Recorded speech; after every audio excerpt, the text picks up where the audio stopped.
उलझा रहता है, डर के कारण, भय के कारण। भय किस बात का?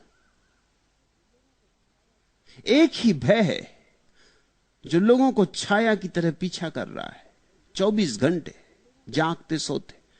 और वह भय यह है कि अगर मैं व्यस्त न रहूं, उलझा न रहूं, तो कहीं मुझे मेरे भीतर का शून्य ना दिखाई पड़ जाए, कहीं वो अतल खाई ना दिखाई पड़ जाए। और वो अतल खाई है। तो भय एकदम झूठ भी नहीं, निराधार भी नहीं।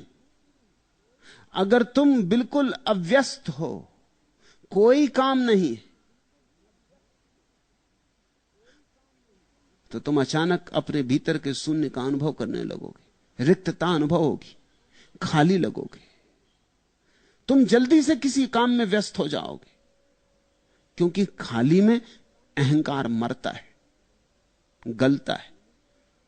अहंकारी को तो व्यस्त रहना ही पड़ेगा। व्यस्त रह के ही अहंकारी अपने को मान सकता है कि मैं कुछ हूं। इसलिए लोग बड़े काम करना चाहते हैं, छोटे ही नहीं, बड़े काम करना चाहते हैं। ऐसे काम करना चाहते हैं कि दुनिया भर को पता चल जाए कि मैंने ये किया, कि मैंने वह किया। छोटे मोटे काम में रस नहीं आता। क्यों? क्योंकि छोटे मोटे काम छोटा मोटा अहंकार ही पैदा कर सकते। अब बुहारी लगाओ कि खाना बनाओ, कितना बड़ा अहंकार इसमें से पैदा करोगे। लेकिन प्रधानमंत्री हो जाओ, राष्ट्रपति हो जाओ, तो भारी अहंकार पैदा कर सकते हो कि मैं कुछ विशिष्ट हूं। 60 करोड़ लोगों में मैं कुछ विशिष्ट हूं। तो लोग दौड़ रहे हैं, भाग रहे हैं, ऐसी जगह पहुंच जाना चाहते हैं जहां कुछ विशिष्ट काम में उलझ जाएं, अपने को भर लेना चाहते। मनस्विद कहते हैं कि जो आदमी जितना ही अपने भीतर की शून्यता से घबराया होता है, उतना ही पद लोलुप हो जाता है। भीतर जो लोग हीनता की ग्रंथि से पीड़ित होते हैं, वे लोग पद लोलुप हो जाते। पद की दौड़ हीनता का प्रक्षेपण है। जो व्यक्ति सचमुच ही भीतर हीनता से पीड़ित नहीं होता, वो पद की दौड़ में नहीं होता। उसे करना क्या है? वो जैसा है वैसा परम आनंदित है। उसका आनंद प्रधानमंत्री होने में नहीं है, न बहुत धन इकट्ठा कर लेने में, न बहुत यशस्वी हो जाने में। उसका आनंद तो वो जैसा है वैसे में ही है। इसी को तो कल रज्जब ने कहा, संतोष से दोस्ती करो।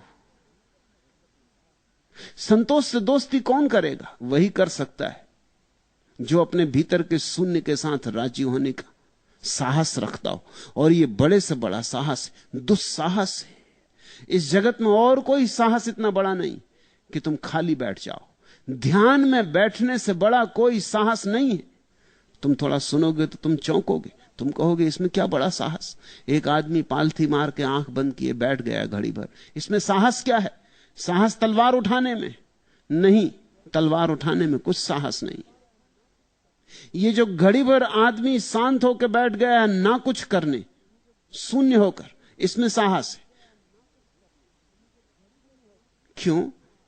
क्योंकि यहां जैसे जैसे भीतर उतरेगा, जैसे जैसे कृत्य का जगत छूटेगा, विचार का जगत छूटेगा। क्योंकि विचार भी सूक्ष्म कृत्य है, वो मन का कृत्य है।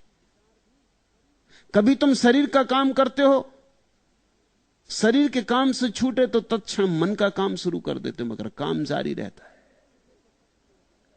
जब दोनों काम छूट जाते हैं तो फिर क्या बचता है? तुम ही नहीं बचते। इसलिए मैं कहता हूं यह साहस। ध्यान में उतर के पता चलता है कि मैं कभी था ही नहीं, मेरा होना भ्रांति थी, मेरा होना एक सरासर झूठ था, मैं हूं ही नहीं। हिम्मत है इस बात को अनुभव करने की कि मैं हूं ही नहीं। और जो ऐसा जानता है कि मैं हूं ही नहीं, वही जान सकता है कि परमात्मा है। तुम दोनों साथ साथ ना हो सकोगे। प्रेम गली अति सांकरी, तामे दो न समा है। या तो तुम या परमात्मा। तुम मिटोगे तो परमात्मा हो सकेगा। तो वो जो शून्य तुम्हारे भीतर है, परमात्मा की ही आभा है, उसका ही चेहरा है, उसके ही रूप रंग का अंग है, उसी निराकार का एक भाव है। तुमने पूछा मनुष्य क्यों व्यर्थ की बातों में उलझा रहता? अब सार्थक बातें रोज रोज खोजो भी कहां से? सार्थक बात ही क्या है? सभी बातें व्यर्थ की। सुबह से उठे अखबार पढ़ लिया, तुम सोचते हो कुछ सार्थक काम कर रहे हो। दिल्ली में किस पागल को जुकाम हो गया, किसको क्या हो गया, तुम सोचते तुम सार्थक बातें पढ़ रहे हो? तुमको बड़ी काम की बातें पढ़ रहे हो।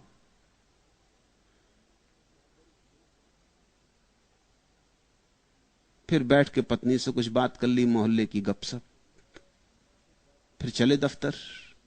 तुम सोचते हो वहां को सार्थक काम कर रहे हो। सार्थक क्या है? इस सारे उपद्रव की सार्थकता इतनी ही है कि 2 रोटी मिल जाती। अब ये बड़े मजे की बात है। आदमी से पूछो कि रोटी किस लिए कमाते हो, वो कहते हो जीने के लिए। और उससे पूछो जीते किस लिए, वो कहता रोटी कमाने के लिए। ये कौन सी सार्थकता हुई? जीते इसलिए हैं कि रोटी कमाएं, रोटी इसलिए कमाते हैं कि जीना है।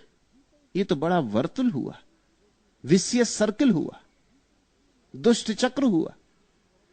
इसमें सार कहां है? इसलिए जो बहुत बुद्धिमान है उनको यह बात दिखाई पड़नी शुरू हो जाती है कि तो सब असार है। उठे रोज सुबह, चले वही रोटी कमाने, सांझ फिर आके सो गए, सुबह फिर उठे, फिर चले रोटी कमाने। ऐसे ही आते जाते एक दिन समाप्त हो गए। पाया क्या? उपलब्धि क्या थी? हाथ क्या लगा? मृत्यु में जो बच सके वही सार्थक है। यह मेरी सार्थक की परिभाषा है। जिसको तुम मृत्यु में भी अपने साथ ले जा सको वही सार्थक है। और जो मृत्यु में तुम्हारे साथ न जाए, इसी तरफ पड़ा रह जाए, वो सार्थक नहीं। तुम्हारा पद पड़ा रह जाएगा, धन पड़ा रह जाएगा, नाम पड़ा रह जाएगा, मित्र परिजन सब पड़े रह जाएंगे। तुम जब जाने लगोगे अकेले, उस वक्त क्या तुम ले जा सकोगे? तुम्हारा बैंक बैलेंस? क्या ले जा सकोगे? उस वक्त ध्यान ही ले जा सकोगे, बस और कुछ ना ले जा सकोगे। तो ध्यान का अनुभव एकमात्र सार्थक अनुभव है। ये तो बड़ी उपद्रव की बात हुई, उल्टी बात हुई। तुम जो भी करते हो सब व्यर्थ है। वो जो कुछ घड़ियां ना करने में बीतती हैं वही सार्थक है, क्योंकि वही तुम बचा के ले जा सकोगे।